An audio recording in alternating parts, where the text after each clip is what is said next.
The war that would come to be known as the 100 Years' War did not begin with a single trumpet blast or a formal declaration shouted across a battlefield.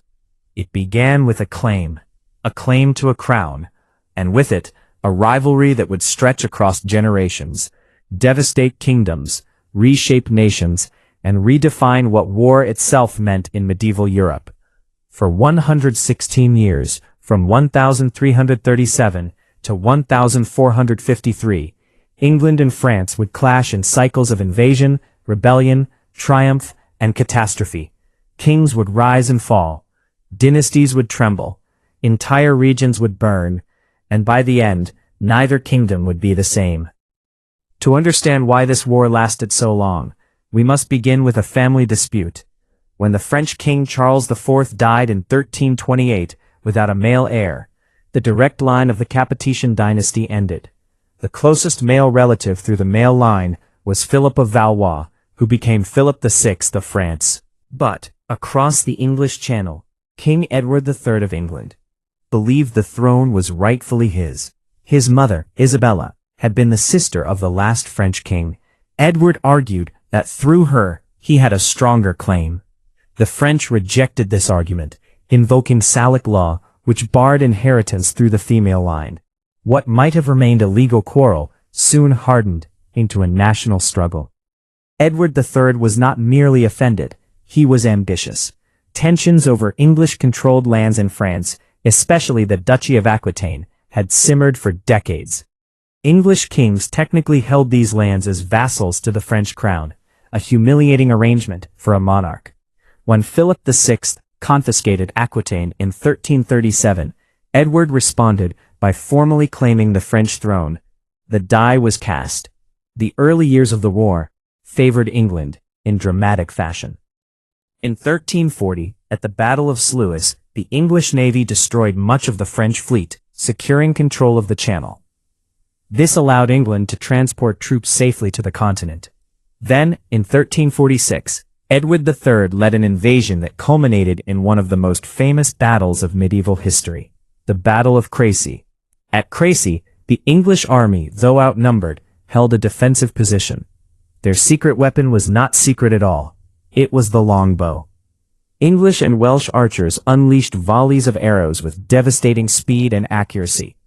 The French knights, heavily armored and charging repeatedly across muddy ground, were cut down in waves. The age of mounted chivalric dominance was beginning to crack. Discipline, positioning, and ranged firepower were proving superior to noble bravado. Soon after came the siege of Calais, which fell to the English in 1347. Calais would remain in English hands for over 2 centuries, serving as a vital foothold in northern France. It symbolized that this was no mere raid, it was occupation. But war was not the only catastrophe striking Europe. In 1347 to 1351, the Black Death swept across the continent. The plague killed perhaps a third of Europe's population. Both England and France suffered terribly. Armies dwindled. Economies collapsed. Fields lay untended. For a time the war slowed, not from peace, but from exhaustion and death. When fighting resumed, it was Edward's son, Edward the Black Prince, who carried England's banner. In 1356, at the Battle of Poitiers, he captured the French King John II himself. The shock was immense. A king taken prisoner on the battlefield was a humiliation of the highest order. France descended into chaos. Peasant revolts erupted, most notably the Jacquerie. Political instability rocked Paris. The Treaty of Bretigny in 1360 seemed to bring resolution. Edward III renounced his claim to the French throne in exchange for vast territories and full sovereignty over them. It appeared England had achieved extraordinary gains. But peace was fragile. Within a decade, war reignited. Under the capable leadership of Charles V of France and his brilliant commander, Bertrand du Guesclin, the French adopted a new strategy.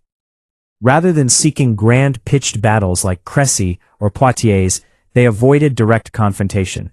They harassed English forces, cut supply lines, and slowly reclaimed territory. By the time Charles V died in 1380, Much of the land gained by England had been retaken. The tide had turned. Yet both kingdoms soon faced internal crises. In England, Richard II's troubled reign led to his deposition by Henry Bolingbroke, who became Henry IV. In France, King Charles VI suffered bouts of mental illness, earning the grim nickname Charles the Mad. Rival factions, the Armagnacs and the Burgundians, fought for control of the regency. Civil war simmered within France, even as England watched. It was Henry V of England who reignited the great conflict with astonishing force. In 1415, he invaded France, determined to press his claim anew. His campaign led to the Battle of Agincourt, another legendary English victory.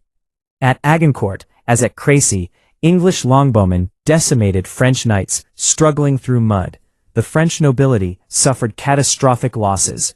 The victory electrified England and stunned France. Henry V followed up with systematic conquest, capturing towns and securing alliances. In 1420, the Treaty of Troyes recognized Henry as heir to the French throne and disinherited the Dauphin, Charles. It seemed as though England would finally achieve what Edward III had dreamed, a dual monarchy uniting England and France under one crown. But fate intervened. Henry V died suddenly in 1422, just months before Charles VI of France. The English king's heir, Henry VI, was an infant. The Dauphin, rejected but unbroken, proclaimed himself Charles VII. France was divided. The English controlled the north and Paris. The Burgundians supported them. The Dauphin held the south. The war entered its final and most dramatic phase. In 1428, English forces laid siege to the city of Orleans, a strategic gateway to the south. If Orleans fell, the Dauphin's cause might collapse. It was at this desperate moment that an unlikely figure emerged, a peasant girl from Domremy named Joan of Arc. Joan claimed divine visions, instructing her to support Charles VII and drive out the English. Against all expectations, she gained an audience with the Dauphin. Clad in armor, carrying a banner, she inspired demoralized French troops.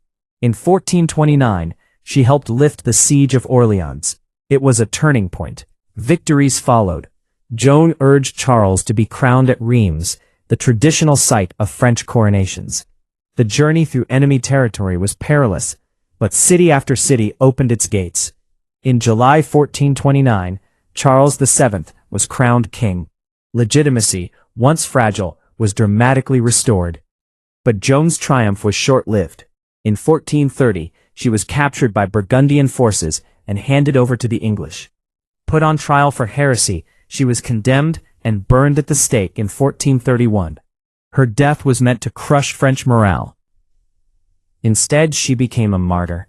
Over the next 2 decades, Charles VII reorganized the French military. He established a more permanent standing army and improved artillery. Cannon, once crude and unreliable, were becoming decisive weapons. The French gradually pushed the English back. In 1453, at the Battle of Castillon, French artillery devastated English forces. It is often considered the final battle of the war. Bordeaux soon fell. England retained only Calais. The dream of ruling France was over.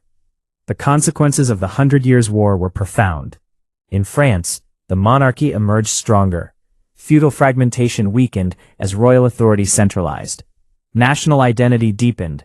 The idea of France as a unified kingdom grew clearer. In England, defeat contributed to internal instability, culminating in the Wars of the Roses. Militarily, the war signaled the decline of the armored knight and the rise of infantry and gunpowder. The longbow and the cannon reshaped tactics. Castles, once symbols of invincibility, proved vulnerable to artillery. Warfare was becoming more modern. Economically and socially, the war left scars. Towns were destroyed. Farmland was ravaged. Populations displaced. Yet out of devastation came transformation. Governments developed more sophisticated systems of taxation to fund prolonged conflict. Bureaucracies expanded.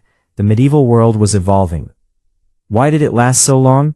Because it was not a single continuous war, but a series of campaigns separated by uneasy truces. Because claims to crowns were bound up with pride, land, and legitimacy. because internal politics in both kingdoms repeatedly reignited conflict, and because neither side could deliver a final decisive blow for over a century. When we call it the longest war in history, we must remember it was not endless fighting every day for 116 years. A grandfather might fight at Crécy, his son at Agincourt, his grandson at Castillon. The war outlived kings, reshaped borders, and rewrote identities. The 100 Years' War began as a dynastic dispute. It ended as something larger, a crucible in which the modern nations of England and France were forged.